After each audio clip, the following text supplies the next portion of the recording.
আপনারা যে বসে আছেন বা আমরা বক্তব্য রাখছি,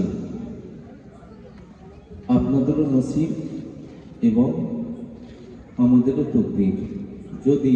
যদিও নয়, ইনশাআল্লাহ আমরা বিশ্বাস রাখি যে এই কারবালাকে উদ্দেশ্য করে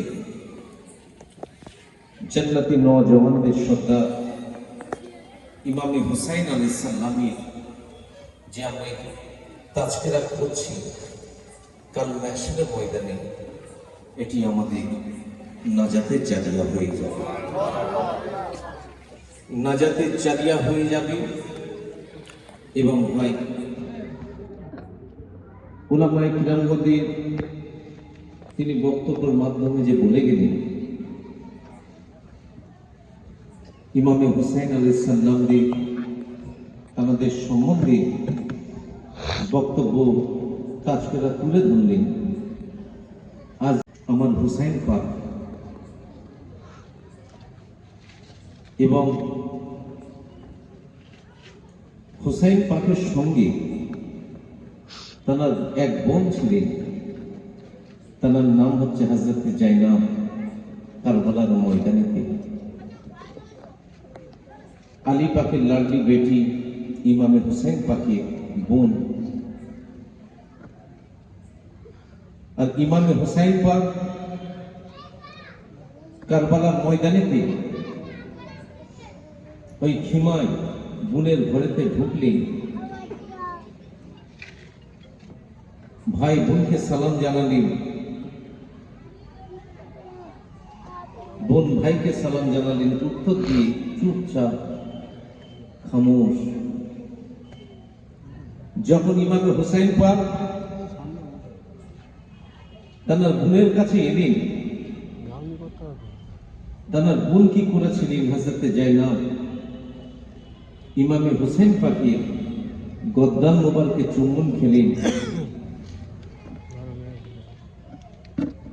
জুলফতে চুমু খেলেন এবং ইমামে হুসাইন পাক তার বোন হযরত জাইনাবের এই হাতে যেখানে আজ চুরি পরে নারীরা কলাই বলে সেখানে চুম্বন খেয়ে ভাই বোন বসে আছে, তো কথা তো শুরু হবে। 3 দিন পানিও বন্ধ করে দিয়েছেন ইজিপ্ট বাহিনীরা। ইজিপ্ট বাহিনী পানি বন্ধ করে দিয়েছে। 9 রাত আমার ইমাম ও হযরত জাইনাব খিমাতে ভাই বোনের দিকে তাকাচ্ছে, বোন ভাইয়ের দিকে তাকাচ্ছে, কথা কোন দিক দিয়ে শুরু করবে ভেবে পাচ্ছে না যে কোন দিক দিয়ে কথা। তখন ইমামে হুসাইন পাক তার বোন জাইনাবকে বলবে, বোন জাইনাব, তুমি আমার এই গর্দানেতে ও জুলফতে চুমু কেন খেলে? তখন হযরত জাইনাব বলবে, ভাই, এই আমার ভাই হুসাইন, এই কারণে তোমার গর্দান আজ এই জুলফতে চুম্বন খেয়েছি, গর্দানে এই কারণে চুম্বন খেয়েছি। আমার আম্মা জান বলিয়াছিলেন যে এমন একটা সময় আসবে, এমন একটা সময় আসবে যে কারবালার ময়দানে তোমার ভাইয়ের উপরে জুলুম হবে, তাকে শহীদ করা হবে, তার সর মুবারকেতে ছুরি চালানো হবে। কাঁদছেন হযরত জাইনাব, বলছেন ভাইকে। চিন্তা করে দেখেন, আজ এই 9 মুহররমের মাসে, আজ এই 10 তারিখেতে আমার ইমামে হুসাইন পাক তো কারবালার ময়দানেতে শহীদ হচ্ছে তো হচ্ছে, কিন্তু তার সম্মুখে তিনি দেখছেন তার কলিজার আস্তানার ভাইজানি ইমামে হাসান পাকের সন্তান হযরত কাসিম আলাইহিস সালাম, হযরত আলী আকবর তার আজ সন্তান হযরত আলী আসগার, আলী আকবর, হযরত আলী আসগার 6 মাসে ছোট্ট বালক শিশু, 6 মাসের শিশু। পদ্মা সিংরা বলেছিলেন যে এই বাচ্চাকে একটু পানির জন্য ইজিদ বাহিনীদের বলো।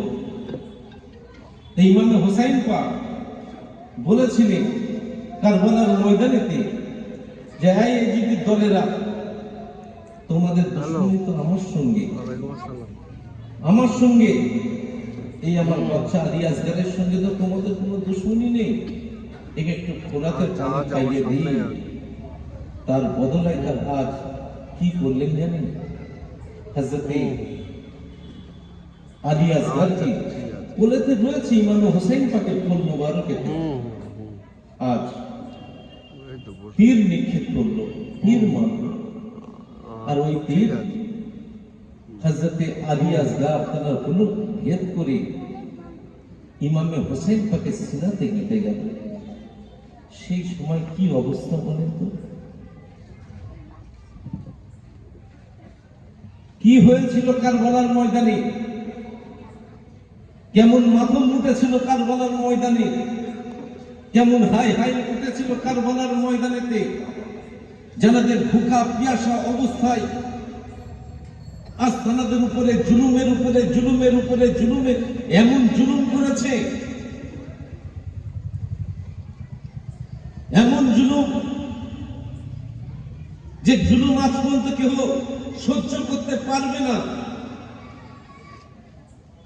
কারবালার ময়দানে নবীর আল আওলাদদের উপরে এমন জুলুম করিয়াছিলেন, ইয়াজিদ বাহিনীরা ওই 22,000 এইরকম জুলুম কেউ করতে পারবে না যেভাবে ইয়াজিদ বাহিনীরা জুলুম করিয়াছিলেন। তাই তো লক্ষ্য করে দেখা যায় যে কায়নাতের যদি সবরকে এক পাল্লায় রাখা যায়, আর ওই কারবালার সবরকে যদি এক পাল্লায় রাখা যায়, দেখা যাবে ইমাম হোসেন পাকের সবরের পাল্লা ভারী হয়ে গিয়েছে।